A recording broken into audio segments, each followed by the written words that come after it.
We have the Chespin Comm Day going down in Pokemon Go this weekend. I hope you guys are ready for the brand new Gen 6 rotation of shiny Pokemon making it into Comm Day this year. So today we're going to break down this, and just a heads up guys, I will be in Las Vegas for this Comm Day. So if you guys are out there and you want to get a little bit of pre-prep for Hoenn Tour, I will be out in Las Vegas playing Comm Day, probably doing a little bit of tour of the Sunset Park as well for you guys out there. So definitely stay tuned for this video. It's going to be very exciting. But today we're going to break down the top tips for the Chespin Comm Day in Pokemon Go, because it is going down on Saturday. It's already happening from 2 to 5 p.m. local time. Very exciting. And then from 5 all the way until 10 p.m. we will get Quilladin Raids all the way for those 5 hours. The shiny rates maintain the same after those raids for 30 minutes. However, the things that do change up are going to be the bonuses. The bonuses are not going to be with us. So what are the bonuses and what are the things to look forward to in this Comm Day? So we do have a bunch of things going on, which are going to include increased shiny rates, Chespin spawning pretty much everywhere. We are going to have the token bonus of quarter egg hatch distance. So guys, we are going to talk about that in a tip because it's very important for us. Not only that, we are also going to have 3-hour lure modules, any type of lure modules. So mossy lure modules are going to be the best ones to use here if you guys do need premium lure modules, because you are sitting in one spot and not walking around, which we will also talk about in a tip. And then further, we are also going to have 3-hour incenses, which is always great to do for 24 hours for a grand total of 8 of those guys if you do so want to, and if there is a good event going on, or at least do a couple and do it towards the end of the day, because that's always exciting. The only problem here is that usually towards the end of Comm Day, we are going to be running out of our Pokeballs. There will also be the token 2x catch candy, increased likelihood of getting XL candy, and then finally we're going to get an additional special trade per day for a grand total of 2, and then 50% reduction on the Stardust for the trades, which is very important for you guys if you are waiting, hoping to try to trade a shiny with somebody, preferably best friends, because it's going to go from 40,000 to 20,000 Stardust. So all the details are out of the way. Now we're going to get to my top tips, starting off with tip number 1.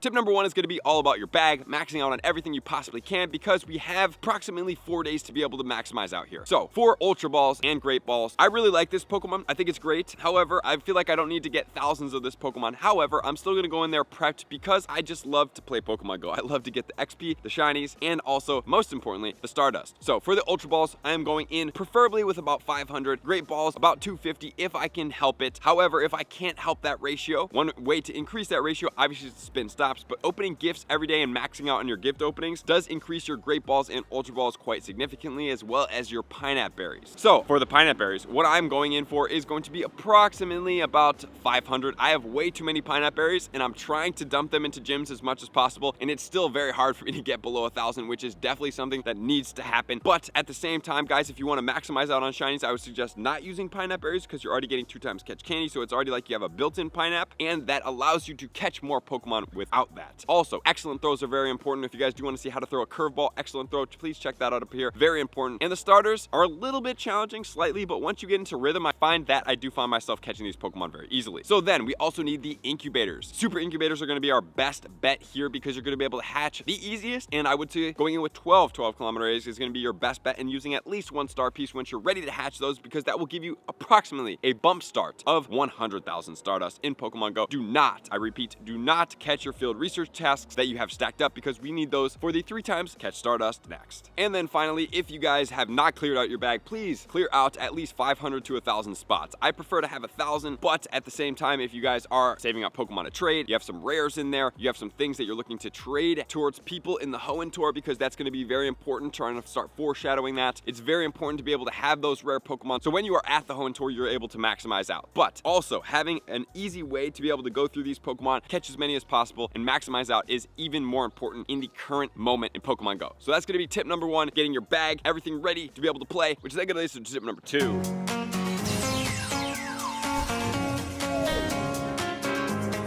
Tip number 2 is going to be all about getting ready for this day from a back-end standpoint. So best friends, ultra friends, great time to be able to stack up on 1 or 2 lucky eggs and be able to get all that XP. I think it's very important to be able to do this, so I hope that you guys are able to realize this. It's great to maximize on all of your bonuses, put them all at once, and then go out there and hit a bunch of excellent throws on Chespin on that egg at the same time. Great way to be able to stack up on that XP. And as we did talk about in the beginning of the video, using lure modules, mossy lure modules, if you do need premium lure modules. And why would you need premium premium lore modules if you're in a very small circle that you're walking. Like, let's say you're around a block and it's not a very big block and it's like you come back to the stop every 2 minutes. Having premium lore modules in the mossy category are going to be great because they will draw out grass Pokemon and Chespin will be coming out of them. However, if you are in a bigger area, let's say like 2 blocks, 3 blocks, and it's like you don't get back to this area of this specific one that you started in for 5 to 7 minutes, you do not need premium lore modules because you'll be wasting a spawn in there and paying a premium for something that doesn't even really make sense. So that is definitely something that you want. And if you're looking for a gold badge or even a platinum badge at that, because that's what we're looking for, being able to drop a lore module on Comm Day in a spot that a lot of people play will help you get your picnicker badge very fast. So with that said, let's get into tip number 3.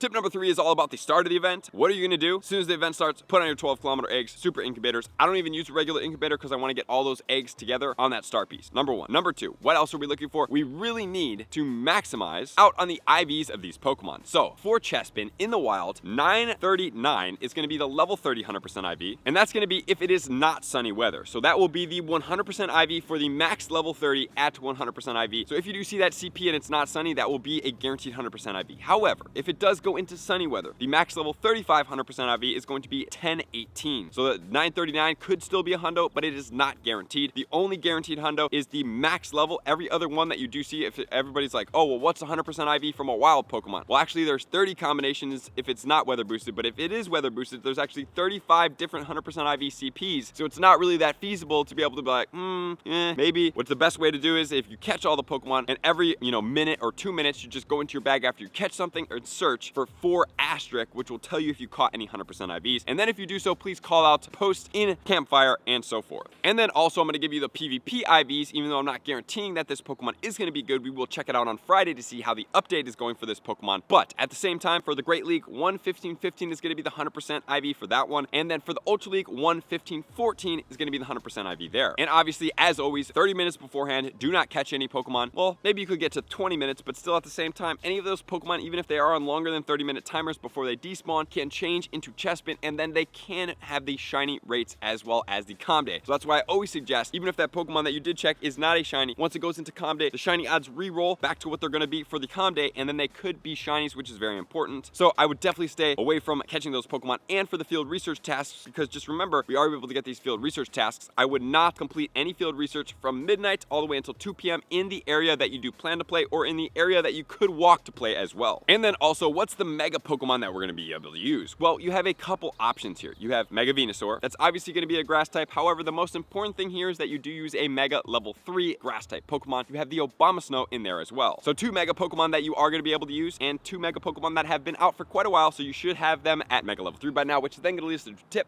number 4.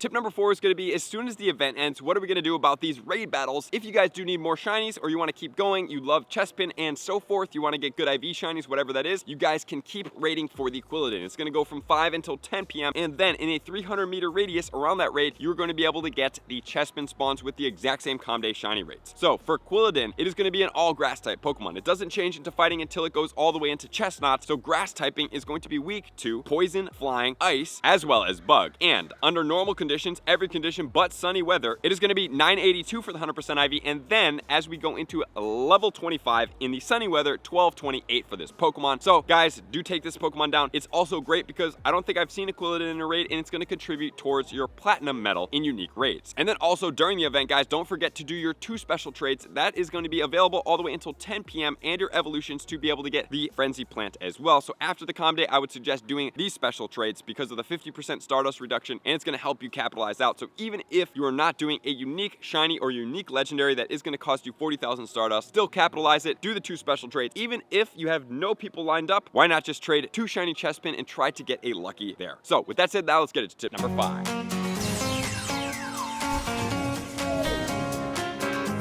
Tip number 5 is going to be post-event, guys. Obviously, we're doing the raids all the way until 10 p.m. We need to do our evolutions to be able to get Frenzy Plant, and then finally, we also need to do trades. Why do I suggest doing trades? Because you can get lucky Pokemon. Those Pokemon can go into very good IVs or even 100% IVs, and then if you do decide to power this Pokemon up, you can power it up for 50% reduced Stardust, and you would then be able to evolve this Pokemon. And not only that, in this season of Mythical Wishes, we are able to get a guaranteed Exo Candy per trade regardless of the distance. So you don't even have to really make that a thing, because all you have to do is trade for it and you will be able to get it. But if you are able to get 100 kilometers for trades, you will be getting 4 regular candy as opposed to 2 regular candy, because we're getting that additional 1 candy for the Mythical Wishes. So as far as this Pokemon goes, it's going to be a lot of fun. Can't wait to see you guys out there. I'm excited for this. Brand new shiny, brand new year. I can't wait for it. Thank you guys for being here as always. To all my likers, commenters, subscribers, Patreon members. Everybody takes their support, subscription, to the next level. I'm gonna see you guys out in the next video. Peace.